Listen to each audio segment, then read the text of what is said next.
श्री हरि शिव हरि चित्तमन बुद्धि ज्ञान विवेक सभी स्थिर सतोगुण जाग जाएं।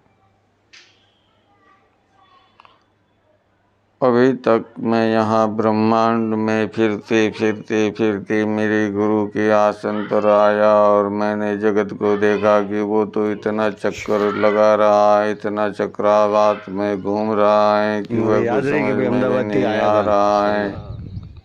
पहला अतिथि कि लोग इतने परेशान होते हुए भी क्यों जीना चाहते हैं, कुछ समझ नहीं आता। और परेशान होते हुए भी जीना चाहते हैं क्योंकि शरीर का सुख उन्हें छोड़ता नहीं। मैं तो कुछ समझ नहीं आता, फिर भी मुझे गुरु ने अनुभव करवाया तो जान लिया है।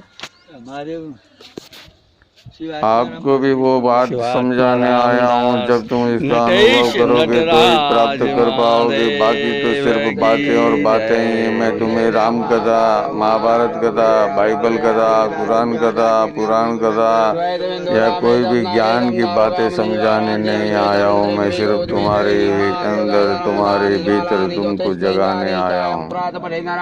अब जाग जाओ तो जागना तुम्हारे हाथ में है। मैं तो जगाने आया हूँ। आवाज तो दिए तुम्हें, अब देखे कहाँ तक ये आवाज गूंजती है।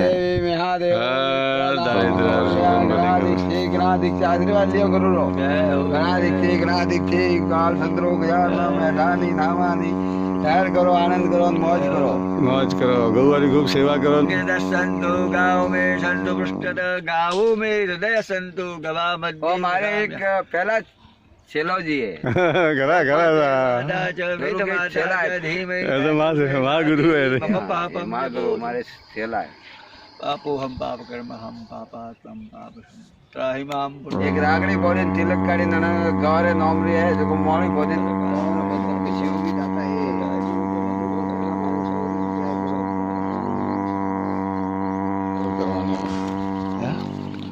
उतावल क्यों करवानी।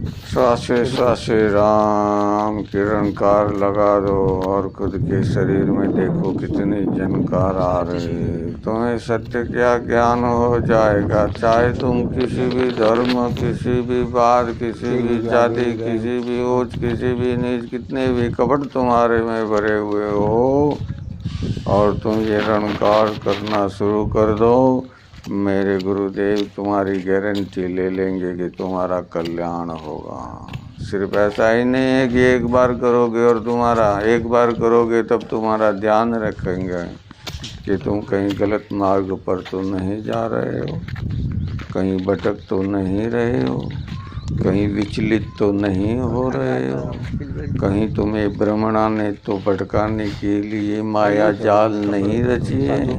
कहीं तुम इस माया जाल में कहीं न कहीं नज़र के द्वारा, स्पर्श के द्वारा, गंध के द्वारा और तेरी स्मृतियों में रही हुई उस स्मृति तक को मिटा सकते हैं। वो श्री सद्गुरु शिवात्मा रामदास हैं जो तुम्हारे भीतर बसे हुए हैं, परंतु तुम मुझे पहचान नहीं पा रहे हो। विराजमान है कौन है, कौन कहता है कि तुम। अगर मेरे गुरु तुम्हारे भीतर आवागमन नहीं करते, जागरूकता नहीं थी, तो तुम न हिंदू, न मुस्लिम, न सिख, न ईसाई, न जसरूस, न जापानीज, न अमेरिकन, न चाइनीज, न जापानीज, इंडियन, जो भी तुम इस संसार में हो, शरीर ही नहीं होता। शरीर होता वो भी बता रहा हूँ, क्योंकि गुरुदेव ने यही बात समझाई है कि पशुव्रत जीवन जीते जीते तुम अब मनुष्य जन्म में आए हो। लख 84 तुमने इंडज पिंडज उसमत सेदज, ये 4 प्रकार की जीव योनियां हैं जिसमें जीव मनुष्य जन्म लेता है और वो देह शरीर का त्याग करके वापिस अपने मूल स्वरूप जिसमें अग्नि, आकाश और वायु, ये 3 तत्वों को धारण करके परिभ्रमण करते हैं। श्री सद्गुरु शिवात्मा रामदास बार बार ये समझा रहे हैं कि तुम्हारा शरीर यहीं रहने दो, चलो तुम साथ मेरे, तुम्हारा देह यहीं रहने दो, चलो तुम साथ मेरे, तुम फिर आओगे तो खुद को जिंदा पाओगे, अभी तो मरे हुए हो तुम। समझ सकते हो क्या कहा है गुरुदेव ने? ये गहराई की बात है, समझने की बात है। शरीर से मरना नहीं मरना होता, जीते जी मरना मरना होता है। और जीते जी तुम 2 टाइप से मर सकते हो, 2 प्रकार से मर सकते हो, 2 विधियां हैं उसकी मरने की, जीते जी मरना।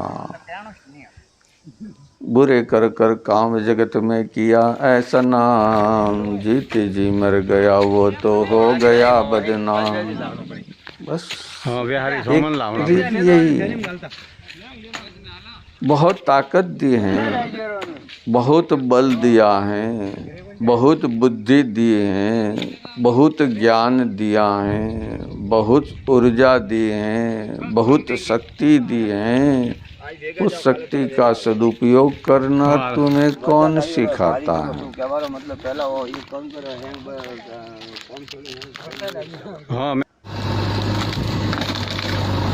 समझ में आया कुछ कहा गुरुदेव ने? ये तुम्हारे पास जो शक्ति है वो शक्तियों का उपयोग करना कौन सिखाता है?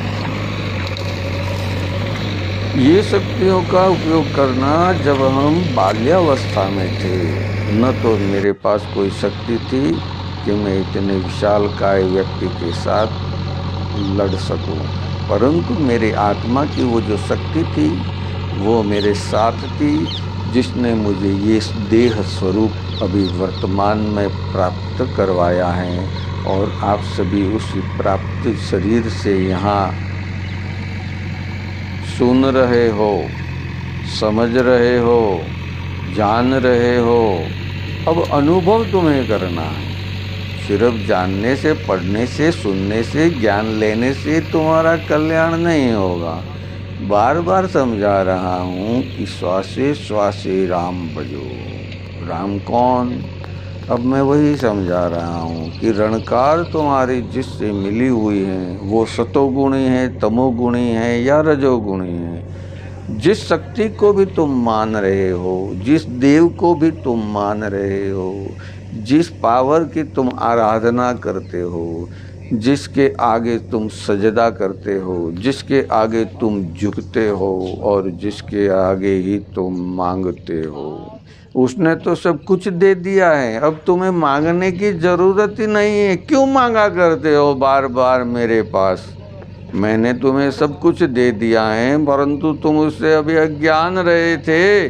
पशुव्रत जीवन जीने के लिए, अब मनुष्य बनने के लिए मैं तुम्हें प्रार्थना करता हूँ, क्योंकि गुरुदेव ने मुझे आदेश दिया है कि किसी भी तरह से, क्योंकि मैंने चीज़ यही देखी है संसार में, ज़बरदस्ती तुम किसी भी धर्म का पालन करने के लिए कहोगे तो वो डर मर भाव के अभाव में रह जाएगा और वो धर्म को अंगीकार करेगा, परंतु वो खुद का धर्म भूल नहीं पाएगा।